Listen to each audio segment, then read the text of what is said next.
Good afternoon, and welcome to episode 36 of the Ripper Podcast. Look, I'm not saying you should play college football till you're 28 years old, but it does make for an entertaining story and a good quarterback.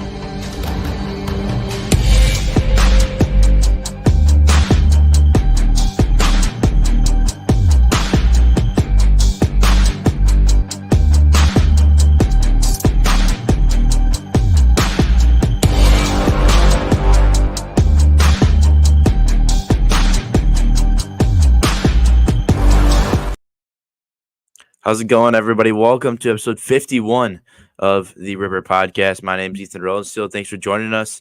After our bye week, if you would, we are back. Elson will join me a little bit later as we get into a little bit of football, but hopefully everybody had a fantastic Halloween season, Halloween weekend. It's more than just a weekend, in my opinion. Beautiful weather. Normally, sometimes we're dealing with a little bit of snow, a little bit of rain. Cold weather was pretty good. A little windy, actually, Halloween night for trick-or-treating, but overall a solid weekend of weather. Thanks for joining us today. Feels good to be back. We took a week off, trying to obviously continue to grow the product. Elson had his second round of midterms, and we said we're going to take a week and make sure we continue to grow this thing. We're going to be talking a little bit of high school football, round 2 has come and gone. We'll be getting into a little bit of hockey. Since the last episode, the MLB season has come to an end. Dodgers winning the World Series. So we're going to recap the season, talk some Brewers, how they did, some off-season moves that they're already making. Then Elson will join us. Daily Draft. We're still going to be talking about some Halloween, doing that. Then we have a new segment called Stir the Pot. Going to be a little bit more of a debate idea. We'll present a question or a topic and see how Elson and I agree on the answer. And then we'll get into some college football, recapping some games, quite a bit of upsets, I guess, if you would, in the last weekend. On Saturday, Elson's got his draft risers and fallers. And then we'll get into the NFL weekly recap. A couple big games happened, including one with the Packers and Lions. And then we'll even talk a little NFL trade deadline because that is tomorrow. Not a lot of action so far, but we do expect to see some coming up. But let's get into it right away with the Friday Night Lights Week 4 recap. 3 teams played. Friday Night Lights Round 2 recap. I don't know where Week 4 even creeped into my mind. Crazy. Round 2 review. 3 teams played in this one. Belleville. We'll start with them. They went 21-7 over Marshall. Crazy to think. Running back Logan Dirk, 22 carries, 198 yards, 2 touchdowns. He 100% led the way for the Wildcats. This is a team, Belleville, who probably should not have made the playoffs based on the record and just kind of the rule of thumb. But they were able to squeak in as an 8 seed. They played the 1 seed Cambridge last in round 1, upset them. Here they are now against Marshall. And they get a nice little 14-point win. This is kind of an interesting team. We kind of talked about how, earlier and towards the end of the regular season, they won 4 or 5 to end the season. They got hot probably at the right time. And you can see now they got running backs and players producing at a high level. You need guys to step up as playoffs get in. Teams might end up with some injuries, when cold weather starts to come, things hurt more, and so it's harder to stay healthy. Obviously, football season's a long time to stay healthy with, but you need guys to be able to step up. Usually, you learn a lot about your players, especially players who are going to be returning. This is a massive win for Belleville. They're doing great things. It just proves to show that any team can win on any given day. It's the team that comes the most prepared, the most ready to play, and Belleville was that. And they get a 21-7 win over Marshall. Milwaukee Academy of Science and played Darlington. And Milwaukee Academy of Science wins 36-35. Very close game. This was a fun one to watch. Milwaukee Academy of Science has now knocked off New Glarus and Darlington. And so they get the job done. They got an elite offense, really, really good running back does Milwaukee Academy of Science. And so they continue to roll on. Evansville, the other team still in the area's team that's still in the playoffs. They got beat by Lake Mills 49-12. Just a lack of efficiency for both sides of the ball for Evansville. Their offense obviously only putting up 12 points, and their defense really struggled. Both the passing and the running game for Lake Mills was effective, and Evansville just did not have an answer for that, and so they were unable to get the job done. They got blown out by the Lake Mills. I'm not sure what their mascot is actually, but 49-12 for them. So with that being said, Belleville, the team that no one really expected to make it even into the playoffs, but let alone to round 3, they are that Cinderella team this year, no doubt about it. But Belleville still alive, only area teams still going. So obviously, you got everybody. I mean, the Wildcats got everybody's support right now in the area, because it kind of seems like once your team's out of it in our area, then you kind of start to root for some of these other teams that are still going. Let's get in a little bit WIA controversy a little bit.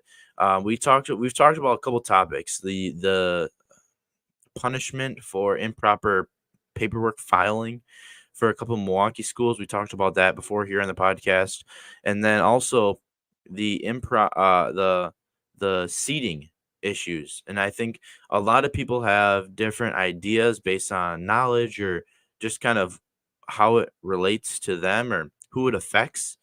But WIA, in my opinion, definitely did not get the seating right. Got to a point where I believe the Coaches Association had to release a statement where they're getting so much feedback negatively that they had to, direct concerns to a specific location. I think like an email or something. Like they had to come out just because they were getting flooded with complaints.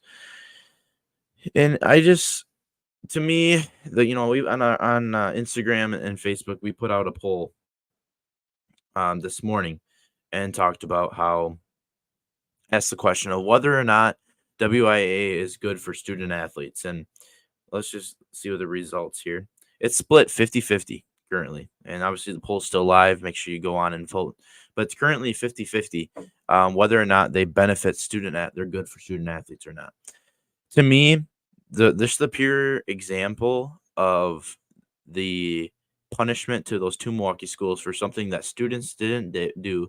None of the players on either of those teams did anything wrong. It was an administrative issue. And so their resulting punishment is for those players who are innocent to lose games. And it's not the NFL where these guys are playing as long as they can. I mean, these guys in high school and even college, they get 4 years. High school, they get 4 years. Typically, most guys get 2 years on their varsity team. Some people get 1 year actually playing. And for these guys, players losing out on senior years, senior nights, last games, homecomings, you name it. These players who did nothing are getting punished because of something administrative and improper paperwork filing and whatever that entails. That is something that I'm not knowledgeable about. But what I do know is that the players are unfairly punished because of this, and there should be other ways of repercussioning a team for that type of error. I don't think it's fair. And in addition to that, there's kind of a lot of effects that people don't think about that go with that type of an issue. And that one of those being is a lot of these players, it's a 2-year, I believe, 2-year playoff ban or forfeit, or I forget what the actual implications are, but it's a level where players are, at a point where it's worth transferring just so that they can continue to play football if they're maybe a junior or sophomore. We saw it not as a punishment, but we saw East Troy in the Rock Valley Conference last year. Not enough players or funding or whatever it was to field a varsity football team. They had a JV team, couldn't get a varsity football team. A lot of their upperclassmen transferred. Starting quarterback, who was a good ball player, and some of their other starters, seniors and juniors, they transferred out of East Troy because they wanted to continue playing football, and their school that they were at were not able to do that. And as a result, you lose a lot of upperclassmen, a lot of leaders. And so now this year they have a team again. And a lot of those guys are younger because their upperclassmen and their leaders have transferred. And so these young guys are being thrown into roles probably that they're not capable of fulfilling. And not only is that just not going to put out good results as a team, it's also can be a safety hazard. You're putting freshmen in a role that maybe a senior has to fulfill. And then during high school, bodies develop so differently compared to during college. Even some freshmen in college are easily able to fill roles, but freshmen in high school, probably not without the rare case. So to me, WIA is not for the student athlete. I think that they're a governing body who in ways puts themselves first, and I feel as they make it a point they make it a point to make a point, if that makes sense. They feel it's important to prove their point than putting the student athletes first. Obviously, the student athletes, or I should say, obviously, WIA is doing what they do for the student athletes. Don't get me wrong. They're a governing body. They organize a league. They do all this stuff so kids have the opportunity to play sports that they love. Don't get me wrong. Absolutely. But some of the issues and the consequences that they provide, I don't feel are as if in the best benefit to high school student athletes, and allowing those student athletes to be successful during their time in high school, both as a student and an athlete, but then also potentially giving them the opportunity to move on to the next level because of some of these consequences um, and other rules and regulations. That's how I feel. Let's move on. Let's get to a little stick and puck, a little bit of hockey to get the day started, presented by Rosie's Hockey Wax. Just in time, hockey season happening right now. I think some youth games getting started right now for sure. Practices on the move. It's November. That's typically an indicator that hockey season is here. Head over to riverbrands.net and shop the 4 good smelling flavors of Rosie's Hockey Wax. All affordable. You can get the plastic wrap, you can get the bundle, or you can get the tin, which is reusable, and you can put any wax in that tin and take it wherever you need in your hockey bag, safe and sound. So make sure you get your Rosie's Hockey Wax, no doubt about it. Let's talk Blackhawks coming in today. They're standing at 5-7-1, which gives them 11 points. Won a couple games coming into this one. Upcoming schedule features the Red Wings, which is a Patrick Kane return to Chicago. Red Wings are 5-5-1, 11 points. Then on Thursday, they go to Dallas to take on the Stars, who kicked their butt earlier this last week. They're set at 7-4, 14 points. And then Sunday, back at the United Center, they take on the Wild, and they sit at 8-1-2 at 18 points. If you're like me and you're unable to watch the local market games for the Blackhawks and you want to, just an FYI, Wednesday's game against the Red Wings is nationally televised on TNT. So you'll be able to watch that one. As far as some statistical things go, Connor Bedard, obviously the leader of this team, the young superstar, first overall pick, living up to the hype. He and Ryan Donato seem like the two guys that have been kind of leading the way. Ryan Donato been very, very important for the Blackhawks so far. Guy like Philip Kurashev still got a little bit of a slow start. Obviously, long season ahead, but he's still trying to find his stride. And so Blackhawks sitting 5-7-1. Not a horrible place to be. Obviously, you want them to win a couple more games. But with that being said, the goaltending has been pretty good. Both goaltenders, Peter Mrazek, Arvid Soderblom, both of these guys over a 90% save percentage. Obviously, with the team record being down, the goalie records aren't super phenomenal, but right around that 3 goals against average. And so the thing for the Blackhawks is just their ability to score goals. I think offensively, they got to put up production.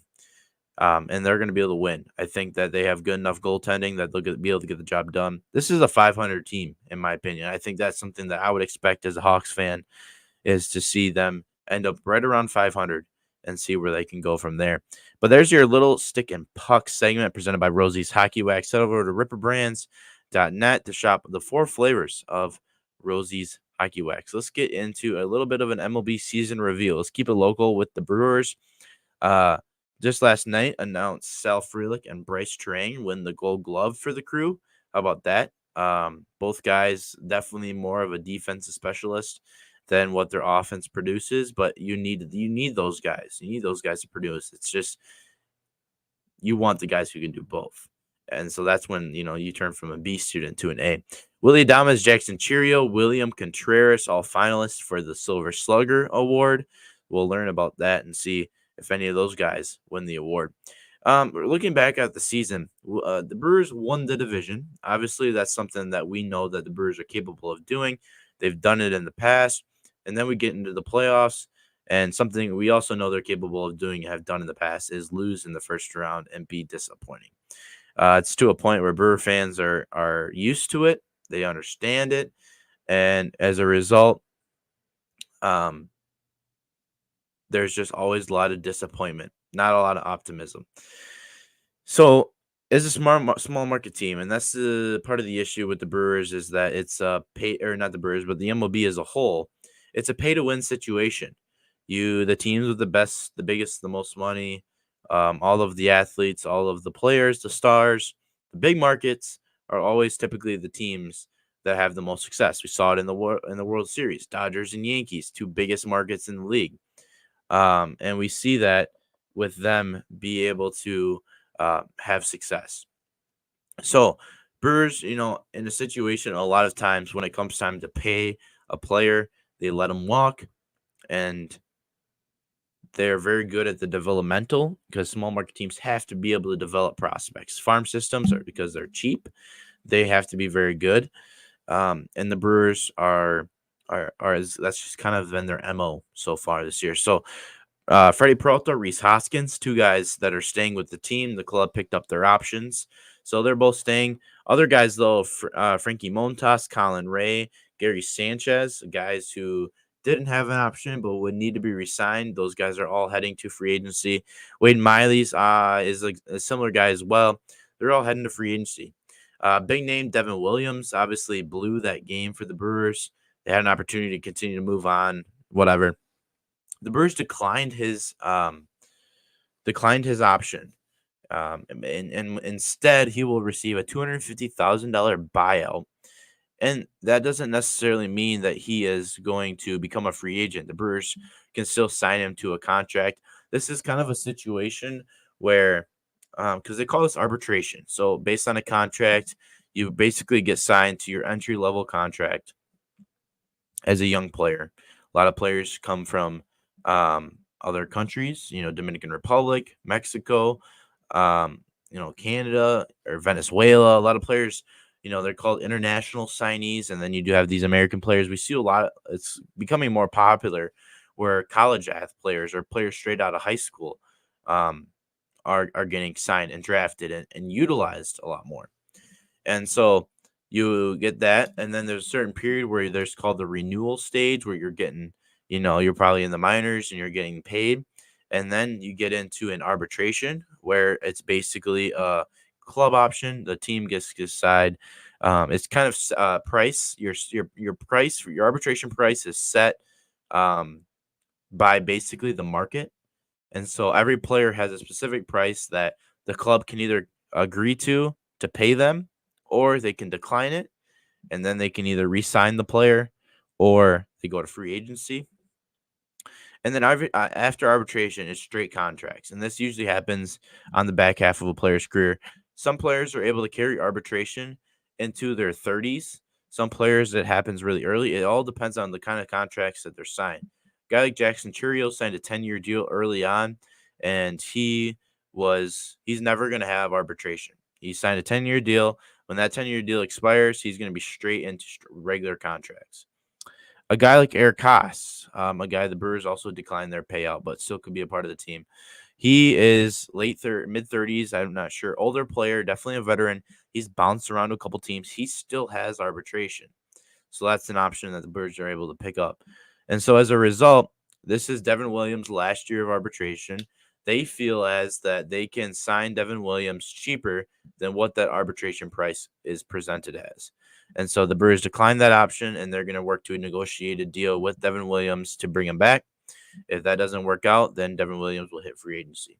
So a little bit of insight there about how that situation is going to work. That's something we'll continue to track and see how that goes and progresses. But we'll be continuing to track as well free agency, new guys coming in for the Brew Crew, how this team might look as they look to get back in the win column. World Series, Yankees, Dodgers lived up to the hype.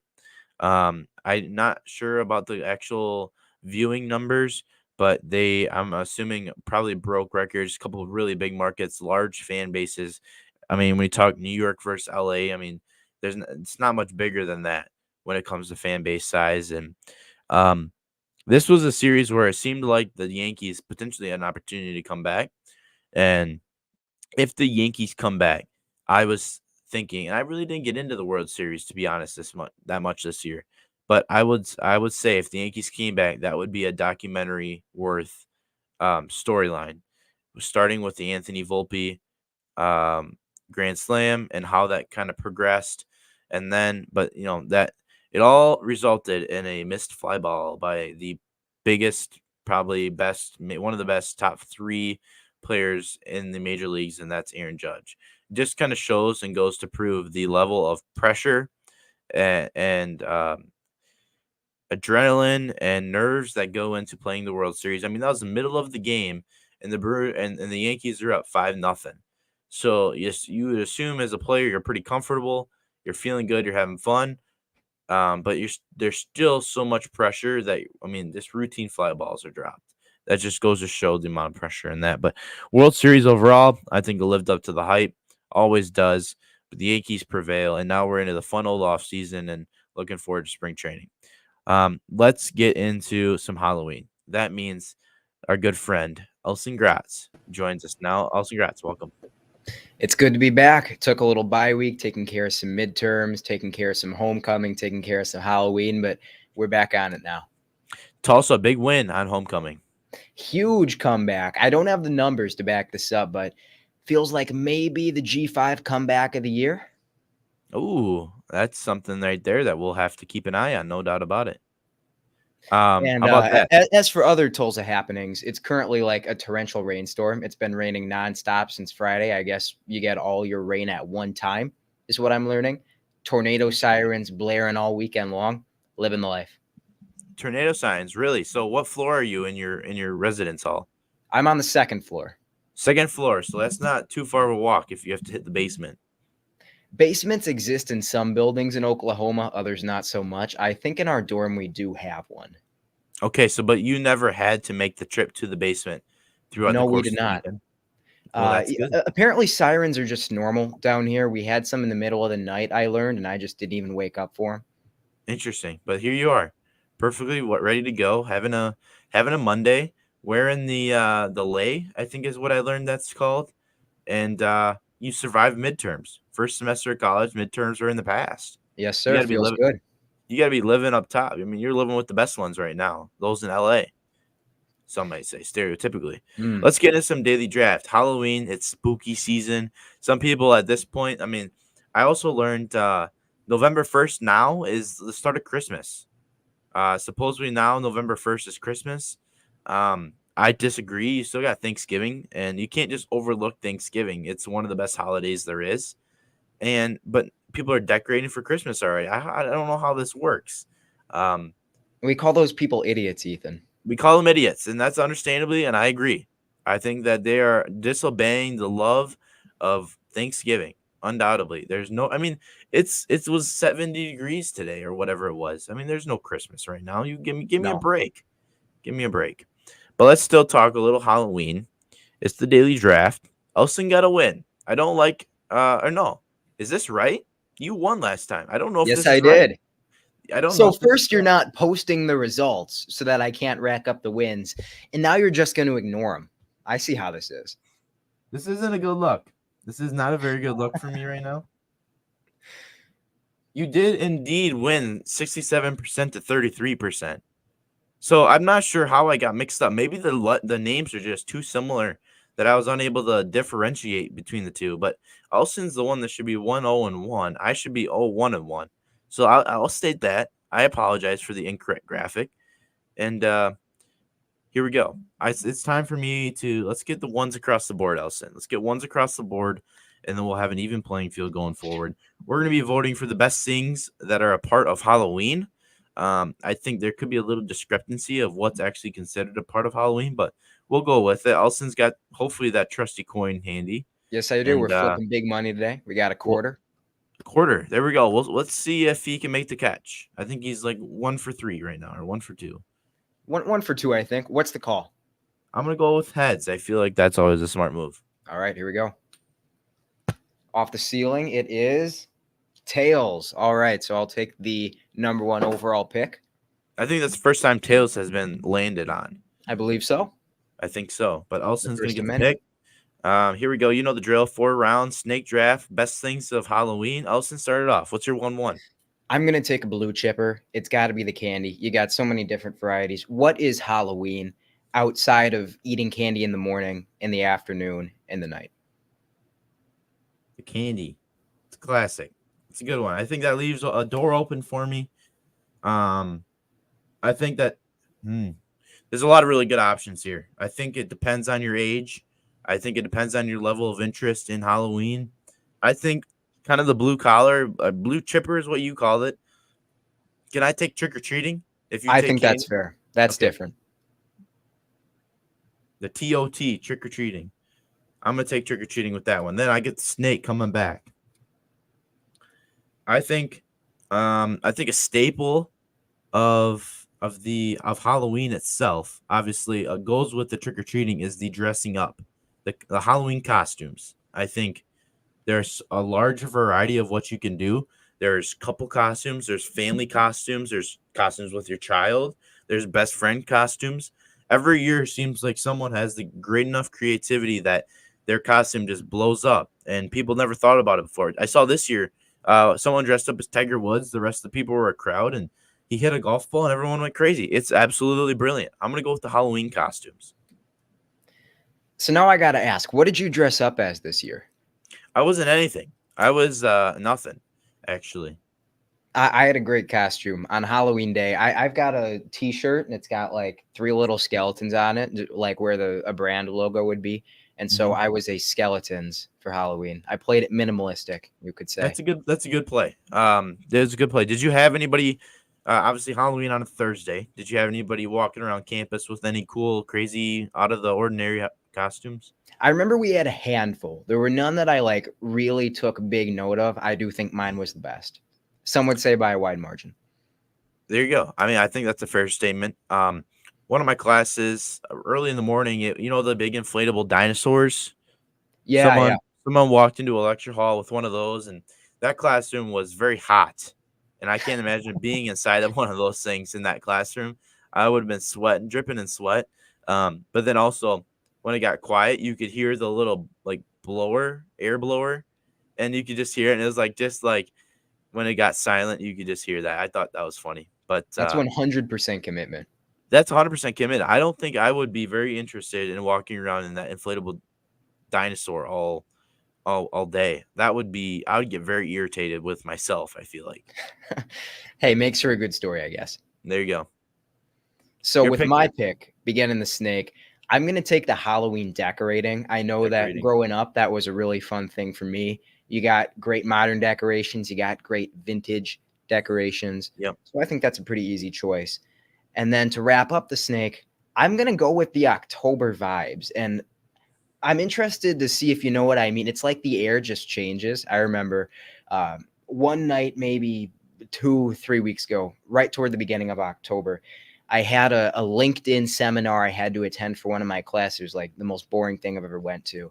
And I was walking over to drive with a guy who's got a car, and it just hit me like, wow, this is a whole different season now. It felt a little bit different. And I think part of that's the holiday spirit kicking in. I think part of it's the weather, but the October vibes just feel different to me. I agree. I think the weather plays a big factor. I'm not sure if it's actually going to get drafted by me or maybe even you, but I think I had fall weather on my list. So I think that part of it, I don't know if we classify that as a part of Halloween, but I think it kind of fits in with that. You got football on weekends. I think just that crisp in the air, the leaves falling. I'm not sure. Is it getting chilly out there in Oklahoma, or staying warm? It's on and off. We've had some days where when I'm going to get breakfast at 7:00, it's like through the jacket, you feel it type of chilly. At the homecoming football game, it was like 95 degrees and I got sunburned. So it's up and down a lot. Like it really depends out there, I suppose. Okay, great. I think I got 2 picks here now. I think there's a lot of really good options on the board here. I will admit, Elson, well, I think you have 3 pretty solid picks. Not one of them was on my list, so I'm looking at 6 opportunities to make a pick, and I really like them all. You didn't have candy on your list. I had trick or treating. I kind of was in the same boat with that. I kind of threw that on the list. Um, so I mean, I guess in a way, a little bit of an asterisk with that assumption. I think I'm gonna take the haunted house. I think I gotta go haunted house. I think that's a staple. I think that's something that in your youth years you gotta kind of appreciate. The one I was at actually over the weekend, I was just kind of thinking if I was, when I'm 50 or 60 and I can't move very well. I mean, some of these half the time I spent bending over. Um, and I was like, man, I don't think I could be able to do this very long. But I'm gonna go with the haunted house. I think it's a staple. Something you have to do. And then a lot of really good options I could go. Um, I'm really intrigued with where you're looking here for your last pick. I'm intrigued to see where you're going because I think this door's wide open right now. I think something that I'm gonna have to go with is I'm gonna have to go with the pumpkin carving. Give me the pumpkin carving. It's a tough one for me. I got too many good options, but I think that one's gonna take it. I think the pumpkin carving is just another staple of Halloween. I think that was a good dark horse. I did have that on the list. On the haunted house theme, I remember one time I went to a haunted house and there was like a witch lady there who fed me actual worms. I think the idea is that you were supposed to say, like, no, I'm not going to eat the worms. And then she'd yell at you and you'd run out of the room. 10-year-old me actually ate the worms, but that's enough of that story. For my last pick, Wow. this is an even darker horse. Some might say a little specific, but I'm going to go with winning a pickleball tournament in the dorm lobby with your friend Edwin and scoring a pair of $25 Amazon gift cards, as well as a pickleball medal made of solid gold. All this to say the Halloween spirit, going out with friends. If that's too vague, you can go with a specific story when you post it on Instagram, but easy pick for me to close this one out. Allison, I gotta say that there's only so much room for text on the graphic, so I'm gonna we might need to how would you like me to specify that in the 10 words or less, if that 5 words or less? Winning money at pickleball tournaments with friends. Okay, I'm just gonna write pickleball. I know what you mean, but I'm just gonna take down pickleball dub or pickleball W. I like pickleball dub. Okay, I'll write that down. I think, with all due respect, I think I have this one in the bag. If Possibly. I don't win this one, there's got to be a little bit of bias via Instagram. We'll see. But Elson, with the first overall pick, when he had candy, Halloween decorating, the October vibes, and pickleball dub. I went trick or treating, Halloween costumes, haunted house, and pumpkin carving. So I mean, I was sitting there with my last pick, really just trying to consider where you might go with your last pick. Not at all did I consider pickleball dub is one of the options. I must Pickleball admit. dubs plural. We were like Dub 6-0. multiple. You were playing pickleball in your lobby. You have enough room for a pickleball court, huh? They put up a little net and then the like dividing lines were tape. It was Okay. great. It Rubber works. burns all over the lower body from sliding around making plays. There was cash on the line. Got Yeah, the job done. 100% undoubtedly. worth it. I think a good honorable mention here is the candy trading. After trick or treating, you get back, empty the bags, spread it all out, maybe throw them into categories, and then the trading happens. And we're going to talk a little bit of trading with the NFL deadline coming up tomorrow. But the trading, I think, is also, another staple is the pumpkin patch. I think that was a tough one for me not to pick. Although usually the pumpkin patch is in the way of watching football, so that doesn't always go according to plan. But then the caramel apple is, I feel like, a staple food of Halloween. The caramel apple, that was one that was on my list as well. Hard to pass up, but that's where it goes. So make sure you head over and vote on Instagram for who you think win. I think there's got to be a pretty clear-cut answer, in my opinion. But if not, I understand. Oh, well. Elson and I are going to be presenting a new segment. I'm super excited about this. It's called Stir the Pot. We're going to present a specific question or topic or whatever. And we are, needless to say, going to debate or present our feelings in regards to that question for today. Is Are the Vikings still Super Bowl contenders? Before we get started, just to let you know, head over to riverbrands.net, use code podcast for 10% off of your order, valid for all the time. There's some new arrivals on there.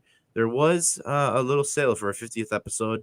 That's unfortunately gone, but you still can use code podcast, 10% off at checkout. But also, let's get into it. Are the Vikings still Super Bowl contenders?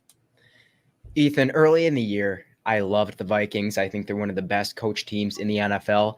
I hated how well coached I thought they were, considering that I'm a Packers fan and they were threats in the NFC North. They've been tailing off. They've been getting colder, and I just don't see them the same way anymore. I'm going to say that the Vikings are not Super Bowl contenders. I think it's hard to deny the fact that the Vikings have tailed off a little bit. I think the level of play that we've seen from Sam Darnold has additionally, I think, tailed off. But I think you still have to look at the numbers, look at the previous stats, how this team has played, who they've beaten so far. And I think that this is a situation where I think it's hard to say that they're not, considering the parity in the NFL about pretty much if you're above 500, you're having a good season, you're going to make the playoffs. If you're right at 500, if you're sitting at 6-2 right now, you got to feel pretty good. I think that they are a tough out against almost anybody. When you have the really good coaching, you just naturally you're going to play close, and they have some talented pieces on offense. But there are three big reasons that I just can't see them getting it done in December and January. The first one is the guy under center, Sam Darnold. We've seen him have good games. We know he's got a very talented arm. I just think there are too many plays per game where he's going to be off the money. He's going to be giving the ball to the defense. We've seen him get strip sacked a couple of times. Side note, defenders really seem to like trying to tear his head off, and refs really seem to like not throwing flags on those plays. But maybe that's a conversation we have about NFL refereeing on a future episode. The second one is the injuries. They lost left tackle Christian Darrisaw, one of the best tackles in the NFL. I don't think Sam Darnold's trusting things quite as much. We've seen the run game not be quite as efficient. And then you're relying on Aaron Jones to stay healthy. I think a few injuries could be very bad news for Minnesota. And finally, the defense. They run the most fun scheme in the NFL. I just don't know if they've got the guys to compete with these really good high-flying offenses that I feel like we're starting to see come out a little bit more as the season's gone on. The offense feels like it's back around the league, and I think Minnesota might get left behind. Good coaching outplays bad players. And I'm not saying the Vikings have bad players, especially offensively, but to your point about the defense not having the guys, I still think they have some playmakers, but I feel like Brian Flores probably ever since Dan Quinn is now not the defense coordinator with the Dallas Cowboys, Brian Flores is probably the best D coordinator in the league. And so with that being said, I think that not only do they have a good head coach, and last year I remember the Vikings are kind of iffy. I've always been a big Kevin O'Connell fan. Last year, I was like, okay, maybe this guy really isn't, the guy. Well, I do know there's, obviously the Achilles injury to Kirk Cousins, but Kevin O'Connell just seemed to kind of really struggle without his guy, Big Kirko. And he's been putting on a show this year. I think that the Vikings are in a really good place. I think coaching is definitely a key issue and a key point to me. I talked about looking at the numbers, 6-2 so far this season. They've beaten the 49ers, Texans, Packers, Jets, and Colts. I think those are all pretty notable. That's pretty dang good. Obviously, any team can win on any given day. They've lost 2 games, one to the Lions, who obviously have looked pretty good this year. One little tidbit here is the Vikings have actually won a divisional game, unlike the Packers. Packers struggling to get the job done in the division. It's the best division in football right now. If you can win your divisional games, you're going to come out on top. I think playing good competition results and better results down the road, especially into the playoffs. I think it's a good look. Additionally, I think this offense is absolutely loaded. They have pieces at all positions. They got TJ Hawkinson back last weekend. You got Sam Darnold, who I think is playing manageable. I think he's got like a 17-7 touchdown to interception ratio. I feel like this year it seems like the interceptions have been up pretty high, and so that can't be horrible. I think he's got 1,900 passing yards right on the head, and so I think Sam Darnold's been playing manageable. I'd be curious to see where they're at if they had JJ McCarthy playing for them at this point, and what the difference would be. But Aaron Jones has been playing at a high level. Obviously, we know what Justin Jefferson can do, but the addition and getting TJ Hockenson back is going to be huge. It takes a little bit of pressure off Justin Jefferson, and Jordan Addison had a really nice game as well yesterday. So I think all of these keys, I think it's hard to deny that these Vikings are right there in the mix for that Super Bowl. The last thing I want to say is I don't think we're going to know for sure how legit Minnesota is until we see them in the playoffs, because they've got quality wins. You listed those off, but that was at the beginning of the year with this Brian Flores defense using that cover zero look that's so devastating. That's when it was new. I'm not saying that they're figured out, but I think teams are starting to adapt. The rest of their schedule is really, really easy. We don't get to see them against the Chiefs or the Bills or even like the Steelers. I think they're going to coast to a very strong record. They're going to be seeded strong in the playoffs. And when they get to, say, the divisional round or the championship round, we're going to know how this defense with guys like Josh Metellus and Avon Pace and 33 or however year old Stephon Gilmore, Andrew Van Ginkel as their top playmakers, we're going to know how much a good scheme can best really, really good talent on the other side. I think they're a great team. I think they're a tough out, but I just don't see a Super Bowl in the cards. Even with J.J. McCarthy as their quarterback, I still picked the Vikings to be like a 5 or 6 win team this year, lead last in the division, and end up with a pretty high draft pick, potentially Kevin O'Connell being fired. Now we're seeing them at 6-2, arguably one of the best teams in the league, and dominating with Sam Darnold. Obviously, this is definitely reviving Sam Darnold's career. My guess is the likelihood of him being a Viking in future years is probably pretty minimal with J.J. McCarthy coming, getting healthy, but I think he's going to get a starting job somewhere else. This is a fun team to watch. I think this is a team, when you see them coming up on your schedule, it's hard to not be feared of them. And so I think I just all of the points that I proved with who they've beaten so far. Sam Darnold playing manageable quarterback. We don't need superstars. Even the superstars, Patrick Mahomes, aren't having great years. If you have a guy who can keep the ball in your hands, be successful, make the sure throws, you're gonna be just fine. And you know what they say, Elson? Even though I don't necessarily agree with it, defense wins championships. There you go. I guess Brian they did Flores beat the had it for Packers. And they beat the Packers. And the Packers haven't won anybody in the division. And the Packers haven't. And Jordan Love sucks. And Malik Willis is much better. And they should have started him on Sunday. We'll All talk right, about it a we little debate later. the Cowboys next time. How about that? Okay. Well, we'll get there in a little bit of a different time. How about that? Let's get some college football, Austin. Let's do a little bit of a speed run through. We got a lot of games to recap. We'll start with the disappointing defeat from our local team. The Badgers got blown out by the Hawkeyes, 42-10 on prime time. Are we back on the let's fire Phil Longo train? I don't think that you can draw those kind of conclusions. I mean, Iowa with a good defense, they stopped the run early and they made Braden Locke drop back to pass. It was bad. He looks like he can't play quarterback without like a strong aid of play action, and the Badgers just aren't built to play from behind. I don't think it's fair to judge offensive coaching when you're playing with a quarterback that you had no anticipation of starting, but yeah, this one stings a little bit. It's a tough one. I think, coming into this game, defense has been kind of the specialty, really high level defensive play from the Badgers. And they go and allow 42 points on a team that I don't know if they scored 35 points all last year, and a team that you expect to play like that 10 to 15, 10 to 14 kind of game. And instead it turns out to be a blowout, not the right way. I think this is a tough one.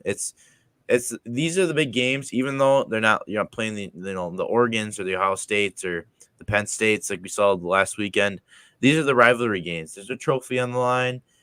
There's a little bit of meaning for both of these teams. These are the games I think that matter, especially when you're not ranked and playing these high level opponents and with playoff implications. These are the games that matter, and when it happens to go this way, I think it's tough. Usually, when the Badgers play in prime time at Kinnick Stadium, it doesn't go very well for them. Hopefully the Badgers can get bounced back and they can finish it out. They got a big one coming up a couple weeks against the best team in the country, Oregon. So They got to shut down the run better. I mean, you can't let Caleb Johnson go for 132 and 3 scores. Yeah, absolutely. That's when you're a good running team. Well, we think we are, at least we want us to be.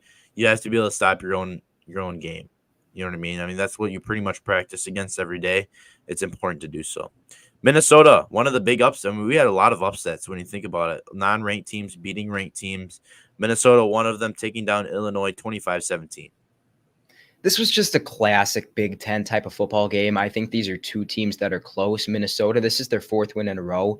They're starting to get hot, and they played a little bit better Big Ten football. They had the slightly better run game. They maintained time of possession, and I thought this was a fun stat. The Golden Gophers missed 0 tackles after the catch. Illinois has a pair of really good receivers, Pat Bryant, Zachary Franklin. We know that the big way you beat Illinois is you get pressure on their passer, Luke Altmaier. Minnesota didn't really do that, but they suffocated Illinois. They made tackles after the catch. They kept everything in front, and ultimately, it was enough to get the job done. Yeah, there you go. Oregon, best team in the country. They got the job done against Michigan. A lot of Michigan fans say this was a coaching breakdown or very disappointing in this one. They had their hands full coming into this game with Oregon. What'd you see in this one? Michigan is just kind of a mess right now. I mean, it's really, really difficult to put together a game plan to beat Oregon, who's excellent on offense and defense, when you have no idea what's going on at quarterback. I can't even remember the name of the guy they're rolling out. He is the guy that they started the year with. He's kind of settled in, but this Michigan offense they aren't explosive enough to hang. As for Oregon, I liked what I saw. I mean, they showed that they're not just going to beat you with the passing attack and with speed. They can beat you up as well. Finally, Mason Graham, one of Michigan's interior defensive linemen. This Michigan team might not be pretty this year, but Mason Graham is a name you're going to want to know. He is going top 10 in this year's NFL draft. He's a game wrecker. Yeah, I've heard of him before, and I've heard that he could even go top 5. I think he's a phenomenal player. I think he's a guy that a lot of people have their eye on coming into the season. Michigan obviously has those guys across the board. It's a shame that they're unable to get that kind of production out of that. Hard to follow up, no matter who your coach is. It's hard to follow up that level and like a national championship type of season.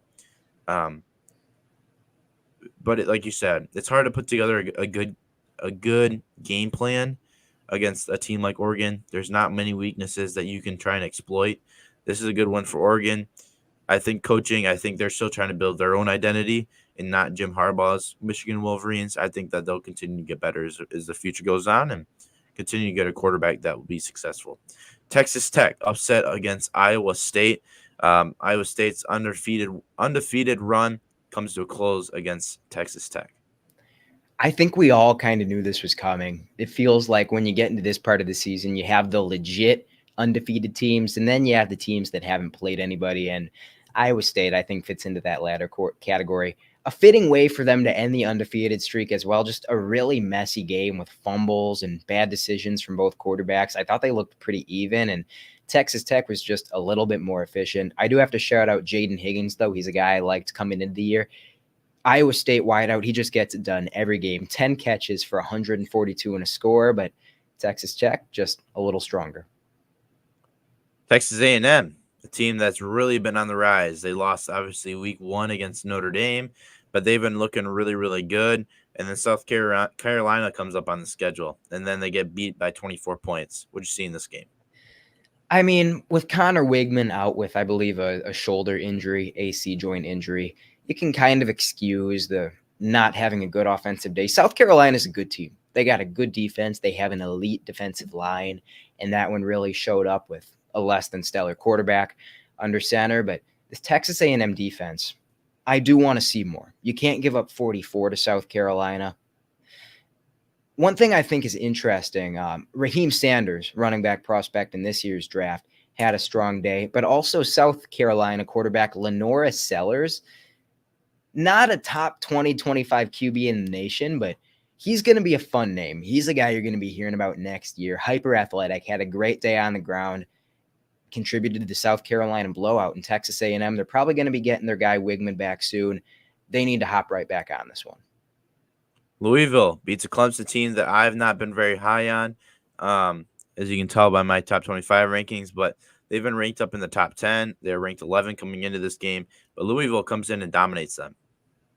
I think that's a good call out on Clemson, another team they haven't looked great every game, and this one was certainly no exception. I think this was a closer game than 33-21. The Tigers had 2 really bad missed field goals in this one that killed drives. They actually moved the ball pretty well. Phil Maffa, their running back, had a good game. They were 5 for 6 on 4th downs. They created offense, but they couldn't finish, and ultimately Louisville could. What a game. This SMU team is looking very, very good. A team that kind of, we had their, people thought they'd be a good team, but boy, they're really skyrocketing up top 25 rankings. They beat Pittsburgh 48-25. Big upset to go and knock off a team that's rated higher than you by 20 or so points. And a huge contributor to that has been their starting QB, Kevin James. SMU had kind of an interesting quarterback situation headed into the year. They had a guy that I liked, thought was probably top 20, top 25 in the nation, and Preston Stone, and he just straight up lost the camp battle. Not necessarily an indictment on him, but Kevin James is playing great football, producing a lot of offense. On the Pittsburgh end, Eli Holstein, it's not the same story. He was pretty bad in this one, just throwing the ball to the defense too much, lost a fumble as well. One of the more turnover-prone QBs in the nation, and that came back and bit him. Obviously, game of the week, Ohio State, Penn State. This one was a tight one. That big noon kickoff that Penn State was calling for a boycott of. Penn State set the attendance record at Beaver Stadium, but Ohio State on the road gets the job done. This is a big win for Ryan Day and his crew. I do think this is a statement for OSU. There's a reason that they went in favored by a field goal on the road, because this Penn State team, not a lot of quality wins, not a lot of blowout wins over good opponents. And ultimately what did it for the Buckeyes is they stuffed the run. Tyler Warren, Penn State's tight end, who we've talked about, was their leading rusher in this game. That's not going to get it done. They loaded up the box. They got Drew Aller a little bit uncomfortable, and they played some bully ball against a strong defense. Big win for the Buckeyes. Big one for the Buckeyes. They're looking good. You got to win these games to be successful, because it seems like everyone's going to have a couple losses, maybe one, maybe two, maybe three. But when you get these quality wins, those ones are going to be they're few and far between. But when you get the job done, they're really going to help you come playoff time. And we're at that point of the season, which is crazy that there's selection shows now and there's projections, and we're getting there in college football, which is crazy to think. But Elson, let's get to some of your draft risers and fallers. We got a graphic for you. Elson, take it away. So the first player I want to talk about is Mississippi's quarterback.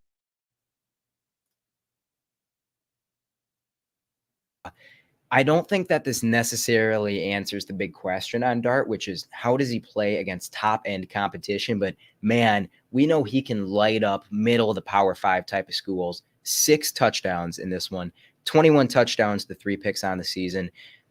I don't know if round 1 is in the cards for him, but he's definitely a guy that teams are going to be looking at as a potential NFL starter.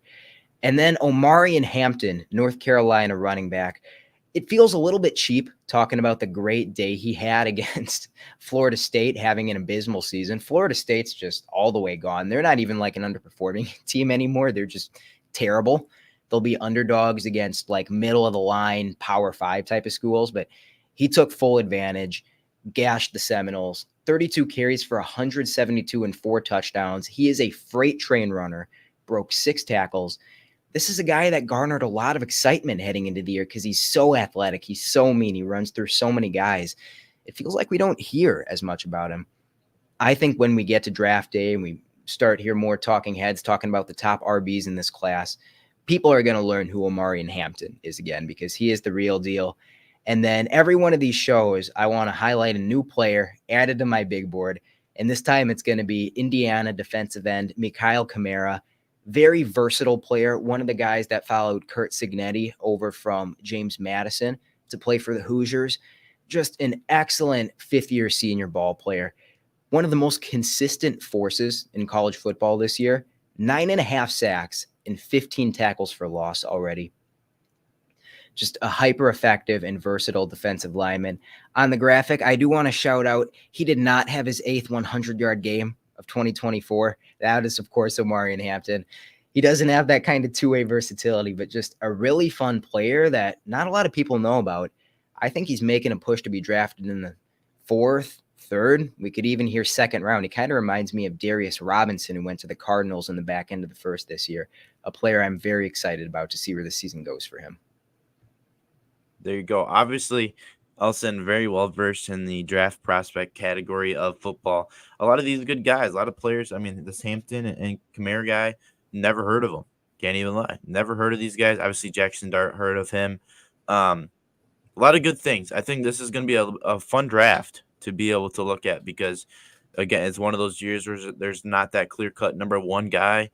But there's also, like even the quarterback situation, that's usually a position that kind of defines draft classes. And the quarterback position, there's a handful of guys that could potentially, take QB1 classification and could ride their way up to the first overall pick. Who knows? We'll see how this back half playoff performance, Elson. I feel like that's got to be um, a part of the indication of and the evaluation process of it. But yeah, how important is the playoff performance and like big game performance? Do you look at that compared to the weaker opponents type things?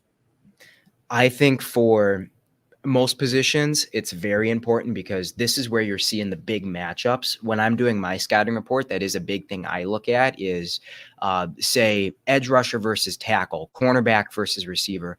How do they play against the NFL athletes they're going to be facing at the next level? But it's not just that. For quarterbacks in particular, the playoff performance is a difference maker. I remember we saw that with CJ Stroud. How he dealt with pressure was a big concern coming out of Ohio State. Then he gets to the playoffs and has some exceptional performances. We've seen that carry fully into the NFL. It's not just their most recent tape, it's also their highest leverage tape. It shows how they deal with pressure. I think that's going to make or break this QB class. I think that the number one quarterback, especially with the new 12-team playoff format that's going to be more inclusive, it could be the guy that has the best postseason. There you go. I'm excited. This is a new era of college football that is going to translate into the NFL. I think this is going to be a really fun one to be able to look into and have some fun with. Elson, very good work as always. Let's get to some NFL. A lot of those players you just mentioned are going to be in the conversation. NFL trade deadline is tomorrow, ladies and gentlemen. It's not election day. It's trade deadline day. Get out and trade. Don't vote. Trade. That is the big concern here. It's trade deadline, player movement. I'm not exactly sure what time it is. I'm sure sometime mid-afternoon. Elson is a Packer fan. Any positions, any upgrades you could potentially want your team to be making? I don't see the Packers as a big trade deadline contender. I mean, you think about what the needs are. It doesn't feel like the Packers have a true wide receiver one. They do a lot of fun stuff with Jaden Reed, but they're not going to be in the market for a top of the line wide receiver one. You think about defensive line, we just need the guys that we already have, the Rashawn Garys, the Preston Smiths, the defensive tackle from Georgia, Devontae Wyatt. Yep. The guys who are underperforming, we just need them to step up. And then linebacker, we just drafted a guy in Edgerrin Cooper, and I think we need to see more Edgerrin Cooper and unfortunately less Quay Walker and Isaiah McDuffie. So I don't see the Packers as big contenders. I think we saw a lot of moves leading into the deadline. I mean, we saw Devontae and DeAndre Hopkins on the move, Deontay Johnson later. I remember a defensive role player, Josh Uche, I think got traded off of the Patriots. Already feels like we've seen some moves. If there's one move I would be interested in, I don't think we see a huge deadline or anything tomorrow. I want to see Zadarius Smith get traded off the Browns. It feels like he's kind of out on Cleveland right now. He is getting up there in age. He's not playing his best football, but he was very good last year. A team I'm interested in bringing him in would be Detroit. If they read up on the character scouting report on Zadarius Smith, and I remember he had some really fun moments with the Packers, and they say this is a guy that fits the culture, they need edge rush help. And I think that could help put him over the top. Yeah, it'd be interesting to see. It kind of seemed like last week or even the week before we saw some big trades with some wide receivers and some couple big name guys, Amari Cooper and Hopkins, two guys that come to mind. But then we've kind of hit a lull a little bit as, deadline is less than 48 hours away or 24 hours away now. It'll be interesting to see if we wake up to any news and how that works, or if we see any big sellers, a big, even draft capital movement. I think it'll be a bit of a fun one. I think it's hard to kind of determine whether or not you're in it or not. I feel like pretty much every team's in it at this point. And whether or not you think those odds are likely or very high, and how aggressive you want to be at the deadline. It'll be fun. We'll keep track of it. Wednesday, we'll recap the whole thing, give some grades on some trades, and we'll go from there. Let's get into a quick NFL weekly recap. A couple big games we'll talk, and we'll start with the local game. It was pouring, monsoon conditions out there in Lambeau Field. Lions get the job done 24-14 over the Green Bay Packers. This was just a frustrating watch. We knew when we got the report that it was going to be pouring rain and serious wind that Detroit probably went in with the advantage. Detroit might be an indoor team, but they are not an indoor team in how they play. They just beat the crap out of teams on the ground. An excellent short passing quarterback in Jared Goff, who plays in rhythm, avoids mistakes, knows where he can and can't throw the ball based on the conditions. And Detroit played a very clean game. Green Bay, I don't think they were abysmal, but just struggled to come up with offense. And obviously, if you watch the game, you saw the pretty significant mistake that Jordan Love made right before half on check down, screen pass, whatever you want to call it. And you saw the lack of mobility with the groin injury. Arm kind of betrayed him, lower body kind of betrayed him, and it cost the Packers big time. They were playing from behind the entire way. Yeah, tough one for the Packers. Obviously, Lions, a team that's just absolutely rolling right now, came to the game. It seems like even the Lions had the advantage. Packers struggling. Question for you, and I know the answer myself, but I want to hear your opinion. Did on Sunday, specifically Sunday, did Jordan Love give the Packers the best chance to win? Against Detroit, yeah, because Detroit is a very real football team. Quite possibly. I know the Chiefs are undefeated right now. I'm thinking of the Lions as probably the best team in the NFL. You can't draw up a good game plan with Malik Willis at quarterback. The Packers were going to need to score points. They need the guy who can throw downfield, even if he's a little hobbled in the pocket. Green Bay put faith in its offensive line that it was going to be able to hold up against the Detroit line that doesn't have Aiden Hutchinson right now. And ultimately, it was just a few really costly plays from Love. His accuracy wasn't quite up to snuff, didn't look fully comfortable. I think they made the right decision, but I don't know. Malik Willis's record kind of doesn't lie.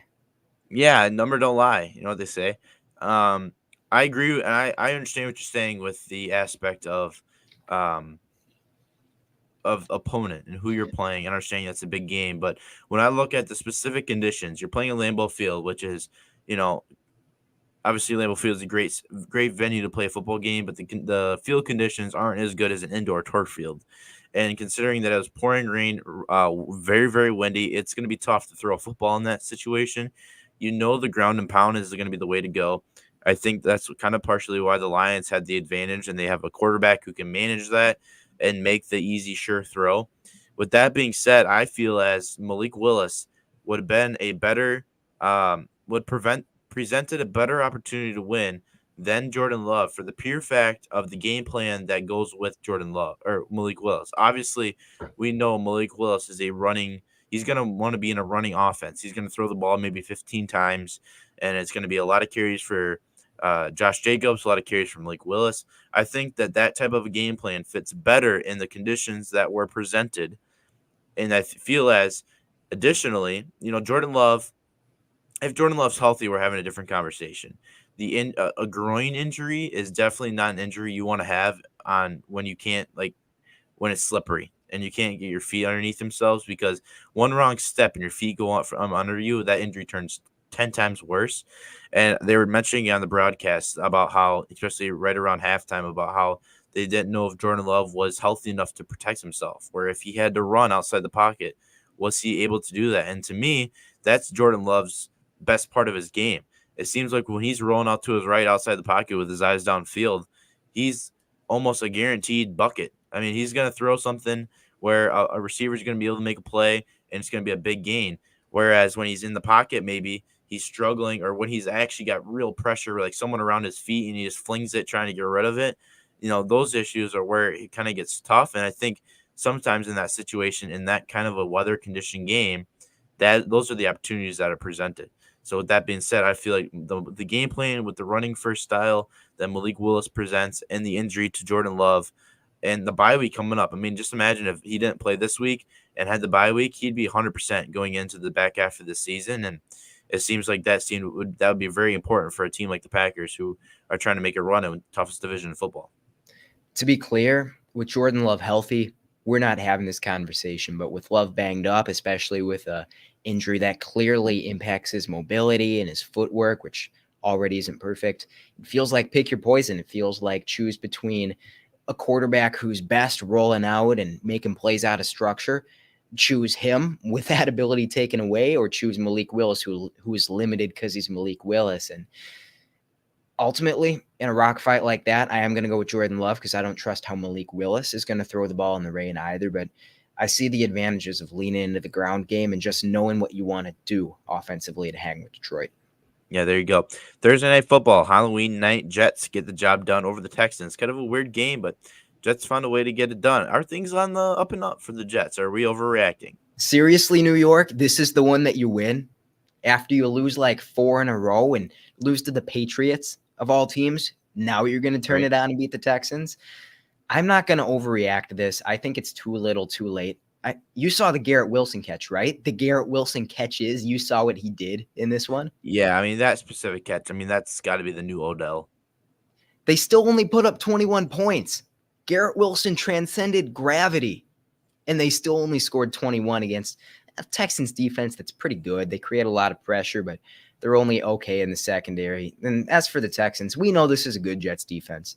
They have a lot of good pieces all over the field. CJ Stroud is playing great football. He's just out of guys with Stephon Diggs and Nico Collins down now. I have serious concerns about Houston's ability to move the football at all, really, outside of the run game. So I think this is more of like, oh, the Texans are in a not great spot versus the Jets are back. Yeah, I agree. I think that Joe Mixon's obviously having a very good year for him this year. But I think, some injuries that we're seeing, it's crazy. Every year it seems like the depth of a team becomes more and more important compared to having these stars, because injuries are going to happen, and they're going to happen to anybody. Just because you're good doesn't mean you're not going to get injured. And so it's an interesting factor that a lot of, I think, NFL GMs and people of power are really taking into consideration, instead of like, let's give a first round pick to go get Stephon Diggs or something in that regard.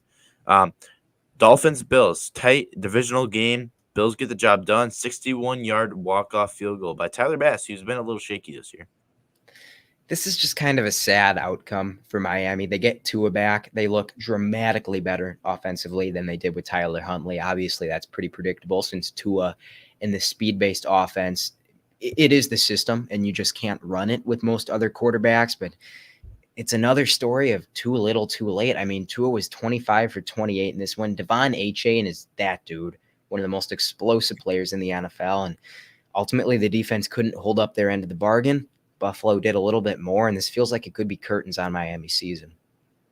Talking about curtains on a season, Cowboys take a tough one against the Atlanta Falcons, 27-21. Do you think it's over for him? Ask me the same question Wednesday, and I'll tell you after the deadline. There we go. This is just a really brutal way for Dallas to lose. I felt like when you're watching the tape, this was one of their stronger games of the year. They were able to get the running game working a little bit, but Dak Prescott leaves, and it just handicaps him for the duration of the game. Really tough loss. As for Atlanta, how confident are you in this Atlanta team? Because the one thing I don't like about the Falcons is they refuse to get under center and run the ball. Obviously, that's how you put up 30, 35 points against the Cowboys, is you run it at their defensive line, and the Falcons continually display that they can't do that. Is Kirk Cousins enough to take this team to the Super Bowl? I think Kirk Cousins is very well capable to take a team to the Super Bowl. I think he has been, but I think as he continues to get more experience, I think it always helps. Obviously, he's not the guy who's going to run away from you, but he's going to sit in. He's a similar guy. I put him in the same category as Jared Goff. I think they play a similar game plan and can be safe with the football. And when you got a guy like Bijan, I mean, you play the Cowboy run defense, you have to be able to run the ball the way you need to. And I agree with your point in the standard of that they need to be able to exemplify that part of their offense. And it's unfortunate that they're unable to do that. And I think that they probably would have had a little bit more success. On the other hand, for the Cowboys, obviously it hurts to lose a game, especially when you're 3-5, I think we are now. So it hurts to lose a game, but it hurts to lose your QB and your wide receiver in the game as well. We saw a lot of grit out of CeeDee Lamb, obviously playing through that injury. He scored that 2-point conversion and just barely got tapped. Like the tap of a finger seemed like, and it looked like he tore his ACL. Obviously, it's a shoulder injury, but very painful. You could tell he was playing through pain. Seems like he's got a real opportunity to play on Sunday against the Eagles, so that's a bright side. As for the Dak Prescott injury, looks like he's going to be out several weeks. I think this is kind of Jerry Jones. He made a call. He said things aren't looking good right now. Get Dak out of the game. Have him pull up slow on a throw. Let's get him out of the game. We're going to say he's got an injury. We got an excuse to write off this season. We'll tank again. Hey, last time the Cowboys had a bad season because of a Dak injury, we got the 10th overall pick, gained a third-round pick by trading back, and still got Micah Parsons. Things are looking good. There's good players. Travis Hunter, I could totally see repping the Cowboy gold or silver and blue. But backup quarterback situation, it's a weird one. Cooper Rush, you kind of give him a little bit of money, re-sign him for a couple of years. You have that veteran guy, backup quarterback's one of the most important positions on a team. But he came into this game and looked horrible. I mean, his throw to Tolbert for that touchdown was nice, but other than that, I mean, we were just missing some simple throws. He had a clean pocket and he felt flustered where he had to roll and ran right into a sack. I would be intrigued, if this is a situation where Dak hits the IR and seasons aren't not looking good, and Cooper Rush gets a game or two and really struggles a little bit. I'd be intrigued to see Trey Lance get an opportunity to start if the season kind of gets to that point. And I think it would provide an opportunity for the front office to make a determination of whether or not Trey Lance is worth holding on. To me, what we see in the preseason, he's not.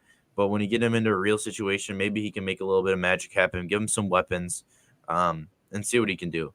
But I think Jerry Jones said after the game, obviously he didn't know the extent of Dak Prescott's injury at that point, but he said that he actually does have a plan to be active tomorrow, which he has said he's not going to be the entire season so far. So we'll see. I think it'll be interesting. My thing is I want a little respect on the Cowboys name. I understand everyone, if you're not a Cowboy fan, you hate them, but the media and no one is willing to admit that the Cowboys have an injury issue. You're never going to hear Stephen A. Smith every time the Cowboys lose. The camera's here, and then all of a sudden he pans to the middle and he does his little evil laugh, and he thinks he's all that. No, Stephen A. Smith, you're a clown. No one will ever admit the Cowboys injury issue. I mean, we lost DeMarcus Lawrence, Micah Parsons, Trayvon Diggs, DaRon Bland, Kalen Carson. We were down to our fourth and fifth cornerbacks. Eric Kendricks, that's just the name defensive. Brandon Cooks, now CeeDee Lamb, Dak Prescott, offensive lineman. Tyler Guyton got hurt in this game. I know Zach Martin had a little bit of an injury issue. Offensive line's been shuffling around. There's injuries across the board, and we continue to the Cowboys just suck. They're just a horrible team. 49ers have injuries across the board, and yeah, they beat us, but they're still having a down year. Everyone says, the injury bug got them. What about the Cowboys? I guarantee if you look at the injury, there's some number about Cowboy injuries, something. Guarantee the Cowboys are number one on there. If they're not, again, that's media rigness or whatever you want to call it. The injuries need a little bit of respect. The Cowboys have a good team. I still believe in Mike McCarthy. I do. I'm questioning him. I wouldn't mind seeing a new face. Hey, that Lions offensive coordinator is pretty dang good at his job. I wouldn't mind seeing him in Dallas. Let's just say that. But I don't know. I just want a little bit of respect. We're not a bad team. It's just completely ridiculed with injuries. Enough said. That's my little rant. All right. So my take on that, you're not getting Travis Hunter. You're not getting Ben Johnson, as great as those guys would be in Dallas. Just got to add that. However, I think you crushed it with the Cowboys injury evaluation. It's really prevented us from getting a fair look at the team and being able to say that they're terrible without the caveat of injuries. Because we all know that if everybody was healthy, that'd still be the direction we'd be going. Maybe the Cowboys would have one more win, but it has been a season killer with the injuries for them, both sides of the ball. It's turned the defense into essentially a turnstile, completely unable to defend the run. As much as I hate the Cowboys, it's not a fair evaluation right now. That Browns game, and obviously we were playing the Browns. Week 1, though, that was the healthiest our team's been all season long, and we still had injuries that came into the year. And we looked great offensively and looked great defensively. And since then, we've continuously got more and more injured, losing more players, and as a result, we struggle. I mean, the Cowboys are a team that like didn't lose at home for like 2 years, and now this year we haven't won at home yet. So I mean, it's just like things like that are just really turning up in the Cowboys that are really proving to struggle. I'd be interested if Jerry Jones goes out and Jerry Jones gets a wide receiver, maybe someone similar to the Brandon Cooks level, maybe a little bit better. I don't know who's exactly on the board. He goes out, someone that can relieve a little pressure off of CeeDee Lamb. Jalen Tolbert was doing that a little bit, but allow even Jalen Tolbert to have some more room. He's the star player. Jake Ferguson, obviously, too. And if you can get Cooper Rush, let's say Dak's maybe out 2 to 3 weeks. If you can get Cooper Rush and he comes in, plays manageable. We got the Eagles this weekend. Obviously, going to be a tough matchup. But if he plays manageable, wins, half the games he starts, I think the Cowboys are still in it and a potential to fight for a wild card with that coming back. Um, I'm intrigued to see kind of how this goes, but I will say the hope has kind of lost. I understand where we're at. I'm not going to argue that the Cowboys are the best team in the league because I get where we're at. Well, I mean, I'm sure a lot of people think I would because I'm a crazy Cowboys fan, but that's just kind of how it goes. It's us versus everybody. As it should be. Okay. Appreciate that. Let's continue moving on. Sorry, I think I spent 15 minutes talking about the Cowboys right there. Yeah, just let off. That's a little the run time for the rest of the season. Yeah, there you go. Cardinals over Bears 29-9. Is Caleb Williams meeting the expectations, or a little bit of an ankle tweak on the very last play of this game? Should he have been playing? Is this a head coaching issue, Olsen? I think primarily it's an offensive coordinator issue. They brought in Shane Waldron from Seattle. I hold the view that Waldron was really kind of propped up by all the great playmakers they have in Seattle, and he just doesn't look comfortable calling plays. Caleb could be better. We haven't seen that dynamic playmaking that he showed off at USC where he'd run around, break the pocket, and find guys 25 yards downfield. I think he's been doing pretty good playing in structure for a rookie quarterback, but they're just putting too much on his plate. This isn't a team that uses motion. This isn't a team that schemes guys open for him. They're just asking Caleb to go out there and be the offense because God knows DeAndre Swift isn't getting it done, and it really cost them in this one. And this is a game where they needed to put up big numbers against a very poor Cardinals defense. Yeah, just a bad defense that held the Bears under 10 points. I think that's a tough one, but Cardinals team, I think on the Cardinals side, they got a nice win. Bears, a team below 500. It's a good win. I think they're a better team. The Cardinals are a better team than their record shows, and I think this is a team that this could be a massive win that they could continue to build on, continue to work. A game where Marvin Harrison wasn't really present. It seems like he has these like games with 2 or 3 catches for maybe 30, 40 yards, and then he has these games where he gets 10 catches, 150 yards, 3 touchdowns. Very few and far between, but if they can continue, they can find a way to get Marvin Harrison very what's the word I'm looking for? Very consistent production. I think they're going to be in a much better place offensively. And I mean, they got Trey McBride, a player that's very underrated. The Cardinals are just a really fun offense. They have a collection of unique skill sets, and they're kind of like the healthy version of the 49ers in that you never know whose game it's going to be. Sometimes it's a Michael Wilson game. Sometimes it's a Greg Dortch game. We kind of saw a James Conner game, totally underrated running back. They just got a lot of fun pieces, and they know how to use them. It's really fun to see it all come together against a good Bears defense. All right, I'm back. I'm not sure. There you go. Got a notification that said your mic was unplugged, and it literally didn't do anything, and unplugged it all. And hopefully you can hear me, I'm assuming. So yeah, you might want to reblur your background though, if possible. Oh yeah, you can see my unmade bed. Yeah, there you go. You can. I had to get my sheets clean, so I'll do that. I'll send you talk about the Jags-Eagles game. I think the Jags are one of the best 2-7 teams in NFL history.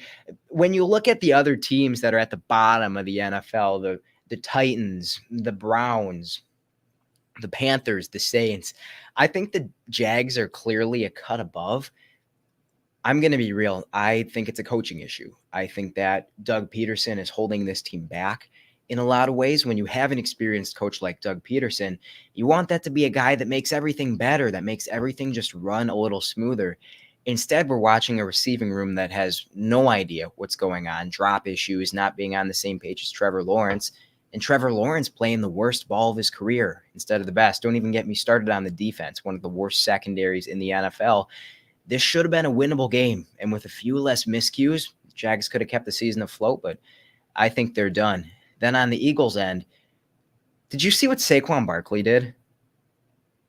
Yes, I did. That was one of the most unreal things I think I've ever seen in my life.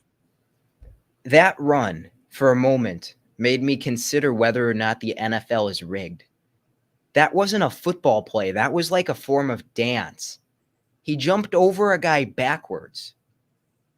Some of the players on this Eagles offense, I don't think that they've got the full cohesion. I don't think Jalen Hurts is this elite quarterback, but man, they got fun playmakers and they can put up performances like this that are special. Yeah, I agree. I think it's been good, and I'm still trying to figure out the blur background. I click the button, nothing happens, but you can still look at Elson's pretty face. Yeah, I think as much as it pains me to say, I think the Eagles have a really good team here, and I think they're looking solid as they continue to roll and get towards the back half of the season. Jags, I don't know what's going on with them. In a way, I feel like Trevor Lawrence is a good quarterback, stuck on a bad team, but I also think that Trevor Lawrence is the issue at times too. So it's hard to tell. I think Doug Peterson's a good quarterback. I think the Jags are typically a second half team, no doubt about it. And we'll see. Who knows? But this was a pretty good Eagles team, and I think they got a shot to give the Commanders a run for their money in the division. It's going to be a good game to watch. It'll be a good one on the prediction show. Sunday night football. Colts and Vikings. Vikings get the job done. Is Joe Flacco the recipe for success, or is Anthony Richardson unrightfully benched? This one's hard because I think that they benched Anthony Richardson for the whole subbing himself out controversy. And I'm going to be real, that's not a great look, but you look at what the Colts invested in Anthony Richardson, a very, very early pick in the draft 2 years ago. Richardson has been very frustrating this year. He's had legit accuracy issues, serious processing issues. He hasn't been playing the level of football that they wanted. But Joe Flacco he's a high-end backup. I think it's probably a net neutral with Anthony Richardson because the fact is, even if he's inconsistent, he hits the throws downfield. He contributes with his legs. And now I don't know what you do with Richardson. I don't know if you trade him. It doesn't feel like you can put him back in yet, and you're kind of treading water. 7 of the Colts' points were off a defensive touchdown. They were off a strip sack of Darnold. Joe Flacco led this team to 6 points. That's not enough. They've gotten some scrappy wins against bad teams. I don't know. I don't know where the Colts are headed, I guess is my biggest concern. I don't know where they go from here. For the Vikings, tough win. They hang tough with some guys injured, and they got it done. There you go. Let's get to Monday Night Football preview. I'm back, I guess. I'm not sure what's going on. You can see my unmade bet. I got to remake. We don't care. Who cares, right? It doesn't bother me. Big Monday Night Football game. Bucs Chiefs. Chiefs undefeated, looking to continue to roll. A Bucs team, a couple injuries, not a lot of weapons for Baker Mayfield, a team that's kind of hit a little bit of a lull with some injuries. Kind of the talking point of the NFL. Austin, what are we thinking in this game? The Bucs D has to make a statement. They got to load up the box and they got to stop the run because we know that that's how the Chiefs want to move the football. The player I'm watching, it's Antoine Winfield. I think he has maybe the best knack of any player in the NFL for just making clutch plays, peanut punches to knock the ball out at the goal line. He almost stripped Kyle Pitts and took away a touchdown in that Atlanta game. Big picks and fumble recoveries, muddying up passing windows. This is a Chiefs offense that likes to keep things condensed. Quick passes, power runs. He's going to be in the box, and he's going to be trying to take that stuff away because for the Bucs offense, this is a good Chiefs tackling unit, particularly Leo Chenal, a player I'm always rooting for. Just a really underrated linebacker right now. I think they're going to have a tough time putting up points. Yeah, this is a Chiefs team that does everything well, all 3 phases of the game. Obviously, Mahomes in that offense, even Kelsey, they're not having the season they want, but they're finding ways to win. I think the most important stat for a quarterback is the wins and losses, and they're able to get the wins, and that's the most important. So, however you got to do that, you got to get the job done. And I think I'm going to take the Chiefs as well in this one. It's hard to, every time you bet against the Chiefs, they prove you why you shouldn't bet against them. And I've kind of learned that lesson. So I'm going to take the Chiefs in this one. The Bucs, I think if they have Mike Evans, Chris Godwin, I think this is a different story. Obviously, a Todd Bowles defense, hard to play against, but I think the matchup of this game is going to be that Chiefs offense taking on the Todd Bowles defense. How does that look? How does that work? And I think that's going to be the storyline of this game. I like Baker. I do, especially when he's got his really good wideouts. But with Chris Jones just wrecking the game in both phases, he's going to be under a lot of pressure. We've seen him make some questionable mistakes, kind of pressing a little bit. He knows he's got to force the ball downfield. This is a Chiefs secondary that's going to play him tight. When they do come up with completions, they're going to tackle. I think it could be a rough night for the Bucs on the road in Arrowhead. I think the Chiefs stay perfect. Yep, I agree. That's all we got today. Good episode 51. We're on the back half. We're going for the second half of the century. We hit halftime. We're a second half team. We're going to make it all the way to 151. Road to 100, I guess you could say. But also another good episode. A long one. I take full credit for my Cowboys 15-minute rant going overtime, but you know what happens. We all need to vent sometimes. Yeah, I feel better. I feel like a weight off my shoulders now. You know, it wasn't a good Monday, although it looks like I'm going to be about 3-1 in my fantasy teams. That's always kind of a nice little okay. It's like on the flip side, you know what I mean? It's a good feeling. Fantasy football is like a 1-to-1 correlation with my emotions. Like if I was 3-0, I'm just over the moon for the next week. 1-2, 0-3, everything is horrible. Like why even try? 100%. I think my one loss though is actually coming against you in the Dynasty League. So could be a little bit happier right now, I guess, but because of you, I'm not. Anyways, thanks for joining us. Episode 51 of the Rip Podcast. That's Elson Grath from Tulsa, wearing his beautiful lei, is what it's called, right? The football lei. Football lei with his pickleball, with 3 his wins pickleball on medal. the season. Yep, there you go. How about that? I'm Ethan Rosensteel, Elson Grath. Thanks for joining us. We'll talk to you Wednesday. Have a fantastic day. Get out and trade, as they say. Maybe vote too. We'll see. But let's have a good week. We'll see you Wednesday.